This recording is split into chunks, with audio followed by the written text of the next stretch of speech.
आणि बातमीपत्राच्या सुरुवातीला एक मोठी बातमी। राज्यामध्ये 46.2% जनता ही भाजप आणि सेनेसोबत असल्याचं कळतंय आणि सर्वेक्षणामधून ही बाब समोर आलेली आहे।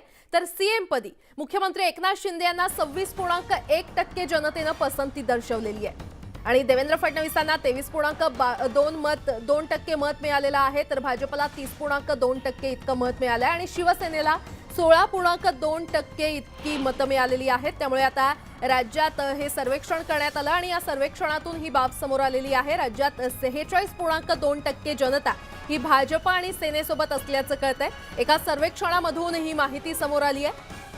तर सीएम पदी मुख्यमंत्री एकनाथ शिंदेंना 26.1% जनतेने पसंती दर्शवलेली आहे आणि याच सर्वेक्षणात भाजप शिवसेनेला अव्वल स्थान मिळालं असल्याचं पाहायला मिळतंय। शिंदे फडणवीस जोडीला 49.3% पसंती मिळालेली आहे। राज्यामध्ये एक सर्वेक्षण करण्यात आलं होतं आणि या सर्वेक्षणातून ही माहिती सध्या समोर येते। देवेंद्र फडणवीस यांना 23.2% इतकी मतं मिळाली आहेत आणि त्यांना जनतेने 23.2% पसंती दर्शवलेली आहे। तर भाजपला 30.2% आणि शिवसेनेला 16.2% मतं मिळाली आहेत आणि या सर्वेक्षणामध्ये भाजप शिवसेनेला अव्वल स्थान मिळालं असल्याचं पाहायला मिळतंय आणि शिंदे फडणवीस जोडीला 49.3% इतकी पसंती जनतेने दर्शवलेली आहे। आणि या संदर्भात अधिक माहिती देत आहेत आमच्या प्रतिनिधी नयन कारेकर आपल्यासोबत जोडल्या गेलेले आहेत। नयन, एक सर्वेक्षण करण्यात आलं होतं आणि या सर्वेक्षणात भाजप शिवसेनेला अव्वल स्थान मिळत असल्याचं पाहायला मिळतंय। जनतेने त्यांना पसंती दर्शवलेली आहे, काय अपडेट? नक्कीच निवडणुकींच्या पार्श्वभूमीवरती अनेक राजकीय पक्षांकडून इंटरनल सर्व्हे करण्यात येत आहेत। त्याचाच हा एक भाग समजू शकतो।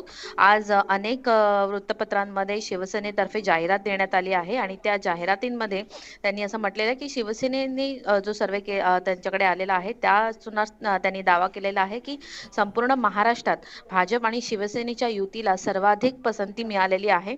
आणि आपण एक बघू शकतो की 2019 मध्ये ज्या प्रकारे आपण चित्र बघत होतो की आणि या ज्या युतीच्या जाहिराती वगैरे येत होत्या की देशात नरेंद्र आणि राज्यात देवेंद्र, तर आज ज्या प्रकारे जाहिरात आलेली आहे की देशात मोदी आणि राज्यामध्ये शिंदे, अशा प्रकारची जाहिरात आलेली आहे। त्यामुळे या जाहिरातीवरून आणि एकूणच या सर्व्हेवरून विरोधकांची लवकरच टीका सुद्धा होणार आहे, कारण की एकूणच कुठे ना कुठे फडणवीसांना ह्यामध्ये कमी पसंती असल्याचं दाखवण्यात आलंय, कारण की मुख्यमंत्री एकनाथ शिंदे यांना 26% मतं मिळाल्याचं दाखवण्यात आलेलं आहे आणि फडणवीसांना 23% मतं मिळाल्याचं दाखवण्यात आलंय।